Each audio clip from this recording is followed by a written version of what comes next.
Zakat mal ini, saudaraku, memiliki syarat dalam Islam. Syaratnya ada dua, mutlak. Yang pertama adalah haul. Haul itu masa dari dana atau harta yang disimpan atau diinvestasikan. Dua keadaannya, harta yang disimpan atau diinvestasikan. Tersimpan selama 1 tahun, namanya 1 haul. Dan haul ini setiap muslim punya kebebasan menentukan masing-masing. Misal, saya mau haul saya dari Ramadan ke Ramadan. Berarti Ramadan yang lalu sudah mulai dihitung sampai Ramadan akan datang. Apapun yang Anda dapatkan dalam 2 fase Ramadan ini, itu berarti masuk nanti dalam hitungan Ramadan akan datang.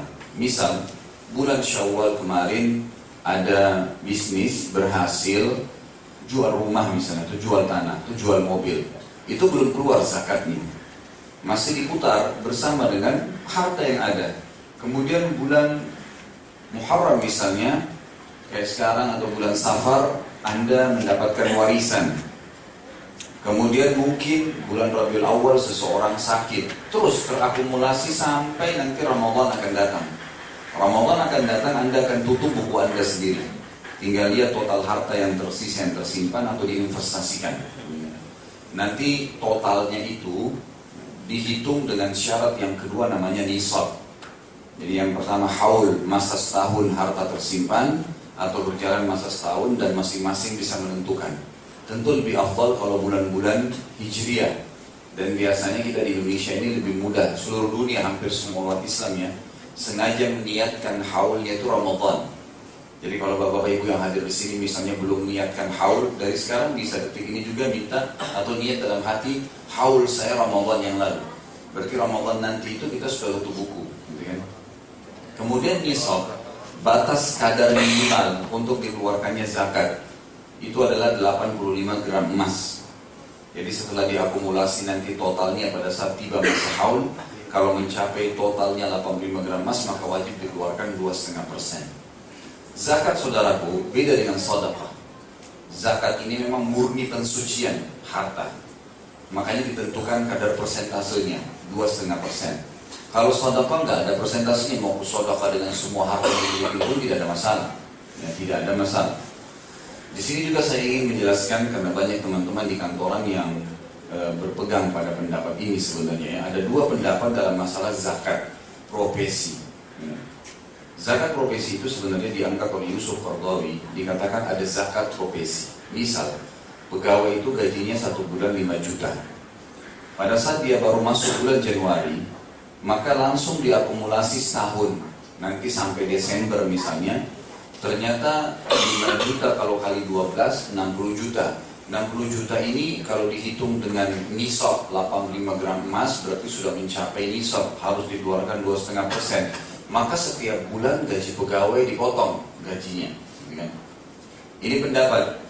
Tapi pendapat ini marjuh, saudaraku. Apa itu marjuh? Maksudnya dinomor 2 kan oleh para ulama. Kenapa?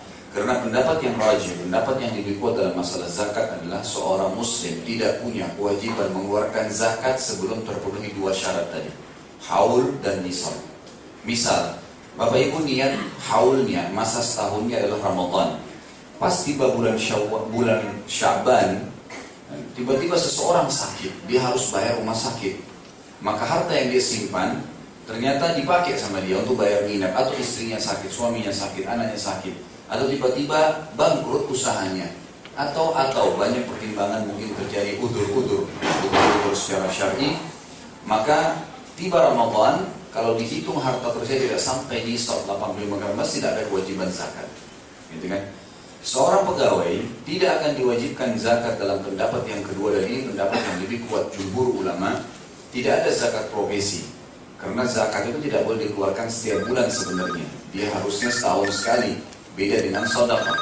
Dan memang zakat ini dilihat juga kebutuhan orang tersebut. Misal dari pegawai 5 juta gaji per bulannya, mungkin saja kalau langsung diakumulasi kayak pendapat pertama, langsung kali 12, 60 juta langsung dihitung, ternyata 60 juta lebih daripada 85 gram emas, lalu dikeluarkan 2,5% tanpa melihat kebutuhan si pegawai tadi.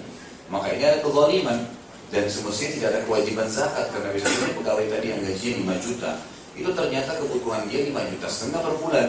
Mungkin dia masih nonggok 500 ribu ngutang sama temannya, mungkin pas-pasan 5 juta itu.